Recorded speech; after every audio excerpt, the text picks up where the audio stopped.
Queridos irmãos e amigos, desejo que a paz do Senhor Jesus esteja sobre cada vida e em cada coração.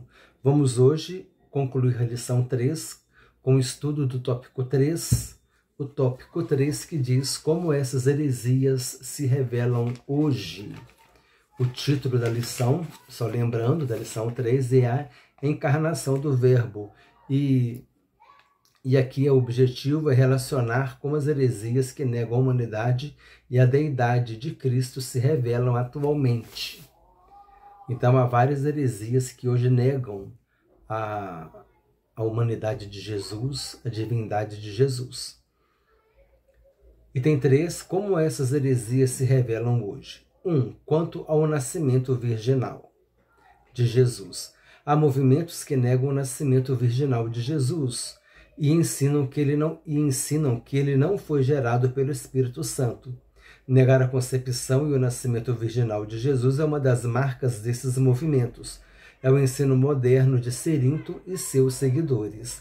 A Bíblia anuncia de antemão a concepção e nascimento virginal de Jesus desde o Antigo Testamento e seu cumprimento histórico no Novo Testamento.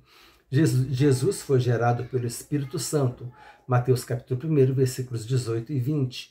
O anjo Gabriel disse a Maria: descerá sobre ti o Espírito Santo e a virtude do Altíssimo, o poder do Altíssimo, te cobrirá com a sua sombra. Lucas capítulo 1, versículo 35. Então, ao nós nos depararmos com uma pessoa que questione o nascimento virginal de Jesus, nós temos essas referências aqui para poder rebater, e também aquela referência, né, de Isaías 7,14, eis que a Virgem conceberá e dará à luz a um filho, e o seu nome será chamado Emanuel, né? E o Emanuel aí, lá em Mateus, quando o evangelista Mateus diz que a profecia se cumpriu, ele traduziu que Emanuel significa Deus conosco. É mais uma referência bíblica desde o Antigo Testamento que revela a divindade de Jesus. Jesus é o Deus conosco.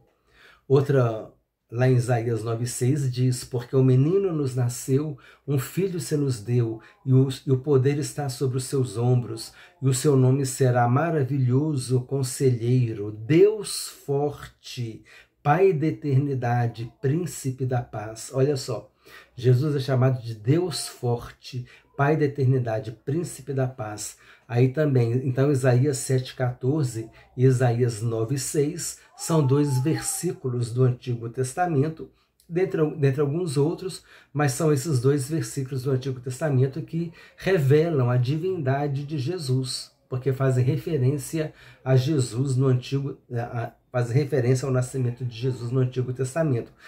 O Isaías 9,6 o chama de Deus forte e Pai da eternidade. Isaías 7,14 diz que ele é o Emanuel, Deus conosco.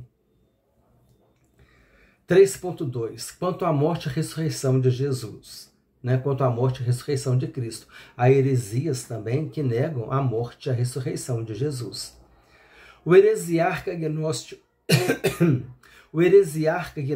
do Egito, Basílides, negava a crucificação de Cristo. Dizia que Simão, o Cireneu, transfigurou-se e foi equivocadamente crucificado e que o populacho o tomou por Jesus. Aí eu busquei um significado do termo populacho para a gente poder enriquecer a aula, né? E também entender melhor o sentido do que está sendo colocado. Populacho é o grupo menos favorecido de uma comunidade. Seria uma ralé, né? Aquela ralé, aquele menos favorecido de uma comunidade, o grupo menos significante. Então, é isso que ainda está desprezando, né? Quem ainda fez isso ainda foi o populacho. Aqueles insignificantes ali é que falaram que Pedro era Jesus, depreciando mais ainda, né, essa colocação. Então, voltando aqui, o heresiarca gnóstico do Egito, Basílides, negava a crucificação de Cristo. Dizia que Simão Cirineu transfigurou-se e foi equivocadamente crucificado e que o populacho o tomou por Jesus. Assim sendo, Cristo apenas presenciou a crucificação de Simão, seu suposto sósia. Sósia é aquela pessoa que se parece muito com a outra, né? Então, há heresias, religiões que declaram que o Senhor Jesus não foi crucificado e que tudo não passou de uma simulação.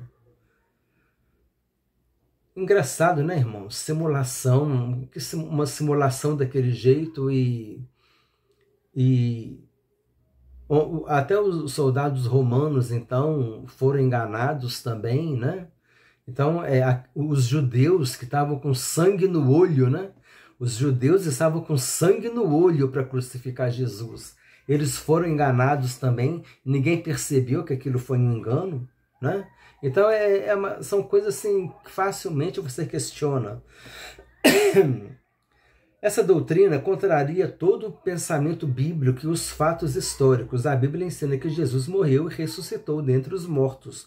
1 Coríntios capítulo 15, versículos 3 e 4. E aqui tem a confirmação histórica, item 3.3. A confirmação histórica. Irmãos, eu não estou falando para vocês a respeito da apologética, que nós temos a apologética bíblica, quando a gente usa a Bíblia, os textos bíblicos. A gente tem a apologética, a gente pode usar a geografia para poder fazer a apologética de determinado texto. Dependendo do contexto, dependendo da situação, a gente pode usar a geografia bíblica para fazer colocações pertinentes. E também nós temos a arqueologia, podemos fazer a apologética usando a arqueologia, ou seja, a apologética bíblica, apologética usando a arqueologia, apologética usando a geografia, apologética usando a história. Olha só aqui, igual eu falei, apologética histórica. Estamos usando argumentos, informações que a história traz para nós. Isso aqui é uma apologética, irmão, de que irmão, né? De que Jesus ele foi homem, que ele morreu na cruz. São historiadores extra-bíblicos, pessoas, registros extra-bíblicos confirmando o que a Bíblia traz. Por isso que é importante estudar e se fundamentar nesses assuntos. 3. Confirmação histórica.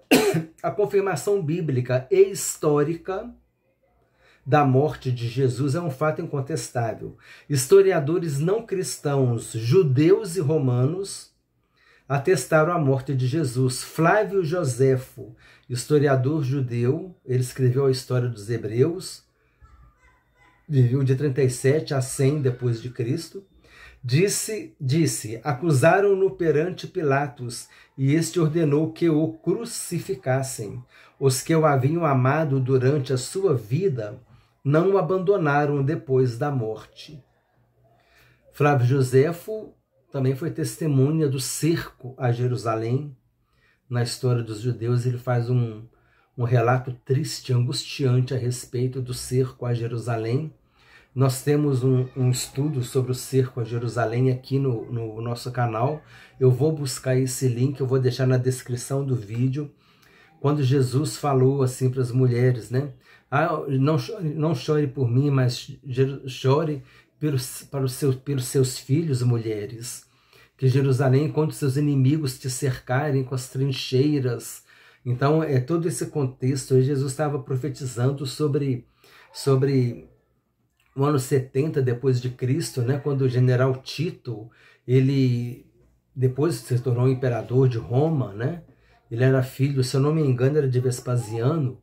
E ele fez o cerco de 3 anos em Jerusalém. E o cerco durou 3 anos, irmãos. Mais de 1 milhão de pessoas em Jerusalém, porque o cerco aconteceu no dia de uma das festas. Eu não me lembro se foi tabernáculo, se foi Páscoa ou Pentecoste, mas de uma das festas, no dia de uma das festas, ou seja, quando pessoas vinham de todo Israel para Jerusalém, para a festa, a cidade estava abarrotada de gente. O general Tito fez o cerco a Jerusalém. Então, eu vou deixar esse estudo na descrição aí. Aí você nunca mais vai passar por esse texto sem perceber que por trás disso as informações históricas confirmam o que Jesus profetizou. Olha que coisa interessante. Vou deixar o link na descrição, tá? O Cerco a Jerusalém. Se você quiser assistir, você vai aprender muito com esse estudo. Então aqui o Flávio Joséfo, ele falou, acusaram-no perante Pilatos. Olha só, Pilatos era uma figura histórica. E esse ordenou que o crucificassem. Os que o haviam amado durante a sua vida não o abandonaram depois da morte. O historiador romano Tácito, que viveu de 55 a 117 depois de Cristo, escreveu: aquele de quem levavam o nome Cristo foi executado no reinado de Tibério pelo procurador Pôncio Pilatos. A Bíblia declara que Jesus, depois de ter padecido, se apresentou vivo com muitas e infalíveis provas. Atos capítulo 1, versículo 3. Sinopse 3. Sinopse 3. A confirmação bíblica e histórica da morte de Jesus é um fato incontestável. Nós vamos ler aqui uma palavra que eu já mencionei, vamos repetir para a gente lembrar. Ortodoxia. Orto vem do grego, é o certo, é o correto. E doxia é a doutrina. Ortodoxia é a doutrina certa. Para nós, a doutrina certa é a doutrina dos apóstolos que está no Novo Testamento. Heterodoxia é uma outra doxia, uma doxia diferente. É uma doutrina diferente. Então, ortodoxia versus heterodoxia. Tá bom? São os dois, são antônimos aí. Um faz contraponto ao outro. Para nós, heterodoxia é toda doutrina diferente, que outra doutrina, né? Uma doutrina diferente que contradiz o que a Bíblia ensina. Nós estamos aqui hoje estudando várias heterodoxias, várias doutrinas diferentes ao nosso referencial, que é a Bíblia. Auxílio teológico. A teologia liberal e a Bíblia. Em palavras simples, a doutrina cristã ortodoxa da Bíblia postula que ela é sobrenaturalmente inspirada por Deus, é infalível e normativa em todas as questões que dizem respeito à salvação. De modo geral, definida como relacionamento de uma pessoa com Deus e o seu cumprimento a nível pessoal. Ela é singular dentre os livros por ser a palavra escrita de Deus, diferente em espécie, não somente em grau, de outros livros importantes. É diferente em espécie, não somente em grau, de outros livros importantes.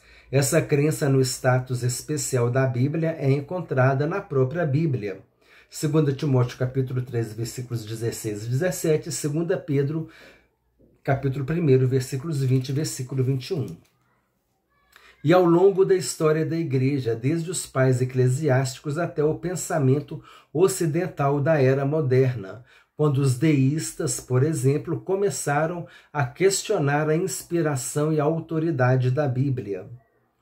Comparado ao consenso cristão ortodoxo, de que a Bíblia é a revelação que nos foi sobrenaturalmente dada por Deus, o cristianismo liberal, né, a teologia liberal, trata a Bíblia como um livro humano de grande percepção e sabedoria espiritual, mas que não é divinamente inspirada nem singularmente normativa. Questionam até as questões dos milagres, né?